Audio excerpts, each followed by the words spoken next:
Alright, so we're back again, and I've got some of the meat cut. I'm going to show you a small demo before I hack up the big piece, but that was the not even 2-pounder, so it went fairly quick. Okay, I basically have something referred to as my jerky kit. This here is a big honkin' Rubbermaid guy. This guy is 7.6 liters, so it's damn near 2 gallons. Man, this thing is huge. Actually, damn near 4 gallons. Well, anyway, it can hold quite a bit of meat. As a matter of fact, whenever I do parties and I do like huge amounts of like chicken tenders, it's my go-to. Now, the other thing too is I found this unit, it works so well that I've made it my jerky kit. You notice I have a small Tupperware container. This is normally where I make up and I keep my marinade, so I know this thing is going to be my container, because once you start putting smoke and stuff in plastic being plastic, it absorbs the flavor, the odor, and it stays in there. Now, let's get a quick start on here so, I'm not taking up too much time, but basically, I've taken one of my old spice containers and I made it strictly my jerky rub container. So, basically, good shakeout on the bottom, good shakeout on the bottom. If you run out of jerky rub, pretty much you can just rub the pieces together and it'll work just fine. Okay, put a layer on the bottom. Obviously, I'm going to go a little quick here because I don't want to kill all my time off by just babbling. So basically, you make a layer, you spice the layer, you make another layer, you lay it opposite of the previous layer. You spice that, And pretty much all you do is you're latticing all your jerky with spice in between, and you fill it up. So, in the process of doing so, the weight of the jerky will press it into itself. It'll impart the flavor. Of course, meat being fairly porous, it'll inhabit itself with the flavor. Of course, all the salt's going to help as well. So all this stuff's going to work with each other, and it's going to be picking up all these great flavors. So I'm going to end this segment now. Alright, folks, so basically we got 7 pounds and change, or almost 7 pounds of meat all hacked up, nice and slim, very well spiced up, basically ready to sit and do an overnight dry rub in the fridge. Now, there's some people who go with the wet rubs. I've tried that, and it's kind of hit or miss whether it really works or not, but there's 3 main reasons to do your own jerky. 1, you know exactly what goes into it. You know exactly all your ingredients involved. There's no hidden spices, flavorings, and who knows what in the world they're throwing in there. Tenderizers, little crittly, little creepy, ugly, nasty things that should probably never be in your food in the first place. 2, it's good practice for knowing how to do it. Well, when SHTF or TOT-walkie or whatever you want to wish to call it, it's a good skill set to have in your toolbox. Number 3, it's actually not too terribly hard. I mean, for basically, when the hell did I start this? Like 2 and change or something? It's like 4:40 now.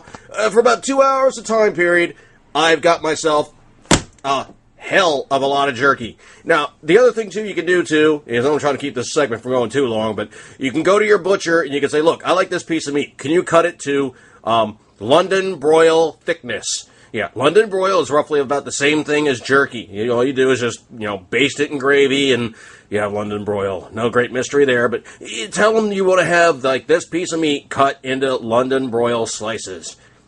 That's jerky. Okay, now this guy's got to sit overnight, so I'm going to let you guys suffer, and, then we'll get on to the marinade and other stuff like that there, and move on and move out smartly doing our good homemade jerky.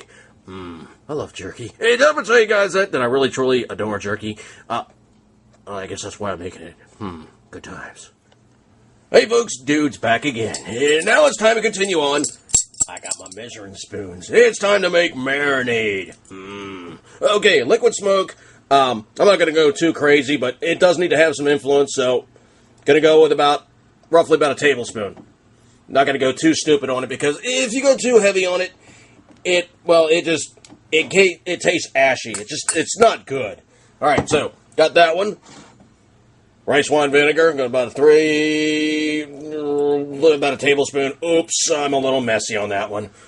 Oh well, it'll survive, no doubt about it. Okay, teriyaki sauce. Gonna go about a tablespoon. Healthy tablespoon. Teriyaki sauce.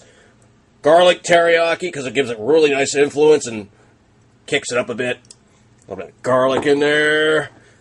Soy sauce. Nice healthy hunk of soy sauce. And of course the bottle's dead. I gotta get more soy sauce. Unfortunately, it's Trader Joe's, so I gotta go to Trader Joe's. The great Tabasco fiasco, it's taken over yet again. Okay, gonna go with some of the Chipotle, because it gives it, oh man, it gives it such good flavor. Not so much heat, but just really good flavor. Lean Perrines, Worcestershire. I guarantee, that's right, I guarantee this is some good Lean Perrines. Justin Wilson, your spirit is speaking to me, Bubba. Now, you got to remember to measure carefully when you are measuring out your Lean Perrines. You got to measure very carefully. Notice, I really like Worcestershire.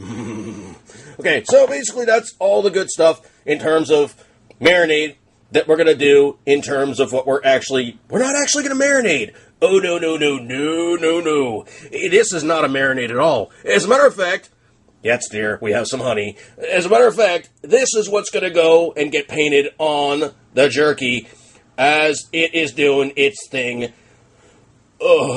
in the good old dehydrator. That's right. This is not going to be a wet marinade. Nope. This is going to be something that I paint on there, and it's going to be something that kind of gives it that little added Now, what I might do, I haven't quite decided yet if I'm going to do it or not, but I might actually also add some brown sugar to this, and some rough cracked pepper, just to give that little added, kick on the top side of it to, kind of dress it up a bit and give it a little bit more. Give it a little bit more, okay? Everything that you could do to your jerky to kick it up a little bit, oh man, it'll repay you back in dividends and levels that you have yet unseen.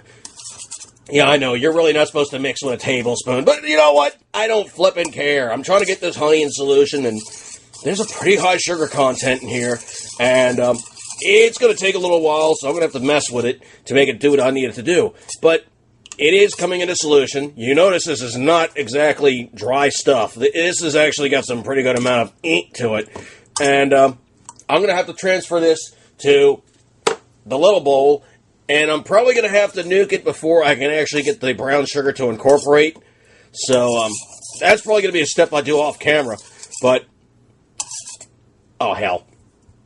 Excuse me 1 second here. Oh, man, that is flipping good. Yeah, I could drink a gallon of that stuff and, well, I'll probably come back for some more and... okay, that's flies bugging me. I could probably come back for some more, but this is really going to be good. I'm thinking right off the bat, it needs a lot more sugar so it can stick to the jerky. And probably what's going to happen is the jerky's going to go in and it's going to get painted with this. Maybe about halfway through cook, I'll flip it over and paint the other side of the jerky and kind of get that nice candy coating thing. Oh, man. If you've never tried jerky with, honey-encrusted jerky. You know what? I might even kick it up a little bit more. Hell, I might even kick it up a couple other levels that probably you guys have never even seen before. Okay, you can do jerky, and you can make it jerky, all right? It's meat that's basically spiced up, and you put stuff on the outside. If I honey this thing up right, and I do some extra stuff to it, that's right, I might throw some sesame seeds on there. Oh, man. Mrs. Dude refers to jerky as like male chocolate, and there's very few things that hit all the flavor cues in men like jerky does. I mean, you have the spicy, the salty, the sweet, the smoky, the beef, the beef. Now, if you add other little interesting things to the backside of it that people aren't really counting on, it really just takes it up so many levels that you've never been there before. And there's a lot of times where I do a lot of kicking around with different flavors and different guys, and alright, I get very ethnic. I mean, case in point, I probably used sauces here from 5 different cultures in the course of making American jerky. I am not afraid to plagiarize and steal and whore out anybody else's good flavorings. Don't be as well. Look on the internet, find something good, check it out. If it looks interesting, make it, try it, and when in doubt, try it a second time, because the first time you may have been skewed on the thought of, is this even really worth my time? Now, here's the other thing, too, is look at all these ingredients I threw in here. Every single one is fairly low in sodium. I know the teriyaki is not exactly low, Worcestershire is not exactly high, but here's the other thing too. Whoops, got some Worcestershire on me. Oh, I'm hating that.